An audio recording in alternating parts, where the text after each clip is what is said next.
Hey everyone, thank you for checking out the video. If you haven't checked out the Facebook group, Don't Tell My Wife, make sure you do. We have a great community going on there, helping each other out for different lines, so please check us out. Now, the Mafex 206, the Terminator 2 Endoskeleton. This has been my most anticipated figure of the year.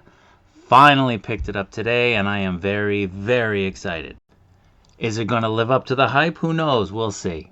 So, before we get started, please make sure that you subscribe to the channel, like the video if you're enjoying it.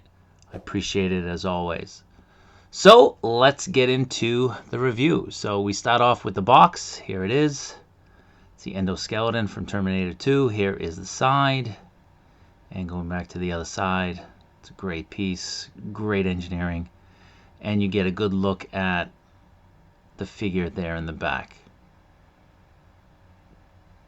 Really, really nice, really great design, great engineering. So let's get it out of the box and see what's going on with it. So here is the insert.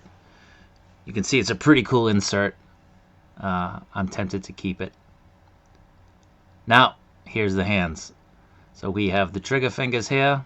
Try to get some good looks. These, the hands are a bit more rubbery than I thought they would be. So when you're touching them, they kind of feel, I don't know, maybe a little bit brittle, like you might break them. So don't worry too much. The hands are pretty well designed. You know, they give and they take a little bit more than I was thinking they would. I was a little bit scared at the beginning. I wasn't too sure how much I could actually push the hands or push the fingers to kind of separate them, especially trying to get the guns inserted in the hands. So as you can see, there's a whole different group of hands, and they're pretty cool. Here is the last set. These are more relaxed hands. You can see really nice detail. Again, 1/12 scale. This is fantastic. Really, really nice. So continuing on, now we have the blasters. I couldn't tell you what these are called. I looked online. I really couldn't find out the names, but you can see there's some really nice wash on these, some nice weathering. It comes with two. I'll pull up the second one here. Want to get them facing the same way. Now, I don't know if you can make it out in the camera. You probably can't, but my two guns have slightly different colors. The top one is a little bit darker than the bottom one. And this is true on both sides of the gun. Yeah, it doesn't really come out much on the video. But trust me, when you have them in hand, at least the ones that I have, you can definitely see that there's a color difference between the two. So the one that's on top is definitely darker than the other one. So those are the guns, the blasters. Now, let's move on to the figure. Let's get a closer look. You can see the face. The sculpt is great. Really, really nice. Even the teeth are really well done. A little bit too yellow, I think, for me, but really well done. So you can get a good look at the head, all the detail and the sculpting there. It's pretty amazing, pretty incredible. Again, this is 1/12 scale. This is why it's been my most anticipated figure of the year. Just incredible design here, incredible engineering.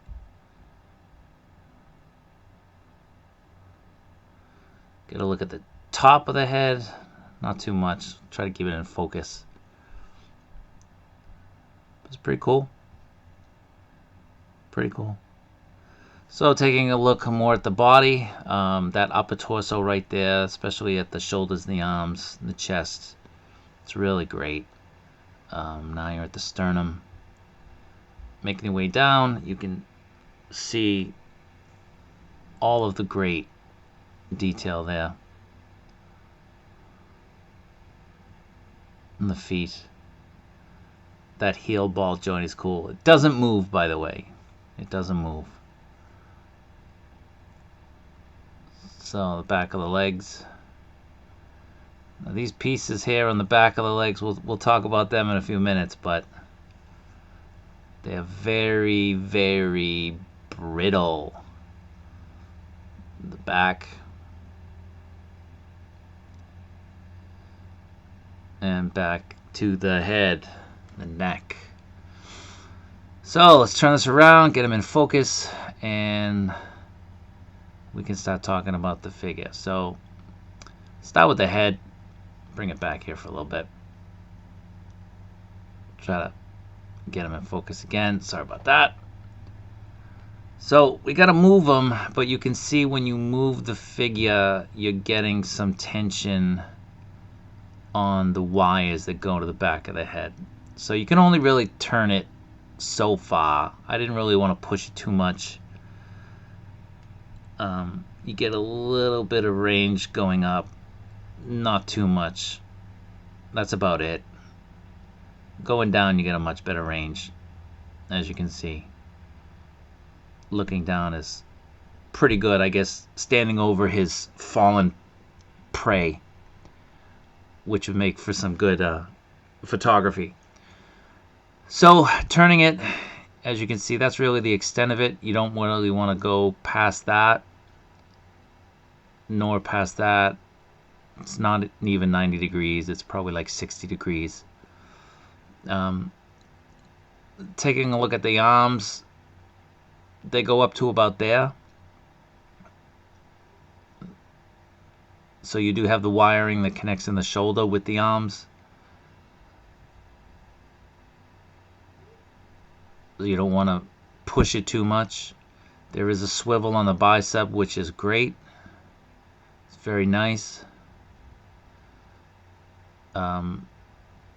Moving it forward, you can only really get it there. The arms do not go back and rotate 360 degrees because of that wiring in the back. So be aware of that. Be cautious. So that's the extent of the arm moving forward. Yeah, there's the wire. As you can see, it goes right into the back there. And if you push it too much, you're going to break the figure. Now you do have a little bit of a drop down on the shoulder, but very, very slight. And it's not easy to do. You kind of have to fidget with it a little bit just to get it to move like that. So with the elbow, you get 90 degrees only. It would have been nice to have had better, but you know, I guess it serves its purpose. He's not really shooting up. I guess maybe he could. My left arm is a little bit more loose than the right arm, as I just demonstrated. You don't get a butterfly joint at all. There's that slight drop down, as you can see. It's very slight, but it's there. So you can see this part right here at the sternum. It goes in and out right there. That allows for the figure to do an ab crunch. You gotta pull it out in order for the figure to be able to bend down forward. So I'll move the arms out so you can get a little bit of a better view there. As you can see, I mean, it's not much. It's not much at all, but it does get some range. And that thing there moves. And moving back, you get a little bit of range as well. Not much. So, you know, that's... It would have been nice to have been a little bit better, but what can you do? Now, these pistons here, they move in and out when you go side to side, which I think is great. That little engineering is a really nice touch. So here at the legs, this is where things start to fall a little bit apart on me. So you can see I touched it in the back and that piece just kind of came off. Gotta move it a little bit. As you can see, it just sort of broke off. All I did was just apply a little bit of pressure there when I was trying to move the legs. So be wary. I would advise you to move the legs at the knee. Don't touch the hamstring, the back of the thigh, because you might have a problem. And that's the extent of the legs going in and out. That's it. So the legs are disappointing. You get a little bit more than 90 degrees on the knee. Not too much, but you do get some. Now, I was messing around with this figure at Project 1/6, and when I was messing around with it, I was mostly messing around with the upper torso, so I wasn't really doing too much with the legs. You get a little bit of movement down there, right below the knee, little swivel. So this toe, it feels die cast, and the foot, just the feet, not the leg. Now watch this. Whoa! Yup. It broke. That broke. So all I did was touch the leg. All I did was touch the foot, and you saw it just broke off. That's pretty bad. Pretty bad. So, you know, this one's going to have to go back to the store. I'm going to have to get a refund or a replacement. But those toes are very loose. Be careful with the feet, obviously. Now, luckily, I grabbed two, and this one is looking over the other one. So for a size comparison, we have it with the new Figuarts Duke and the Hasbro starting lineup Jason Tatum. Here is the new Mando 2.0 from Mafex and the IG-11 also from Mafex. You can see the size difference. Here he is with both of the Terminators from Terminator 2. Get a little bit of an idea of the size. They're about the same. The damaged one is a little bit higher because of his hair, as you can see.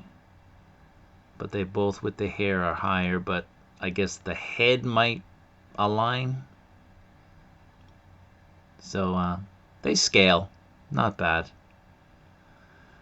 So thoughts as my Terminators are all lined up. The figure it's really nice. The legs, the feet are disappointing. I'm not going to lie.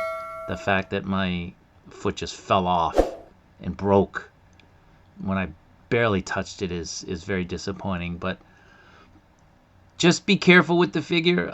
It's an expensive figure. Be very, very wary and cautious of how you hold it, how you handle it, especially the legs and the feet. With that being said, the second one that I opened, the one that's standing on the head of the fallen endoskeleton, is great. I don't have any issues with that. It moves better. It feels better than the other one. I just got a defective one with the other purchase.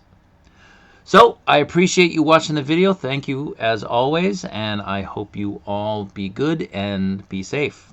See you next time.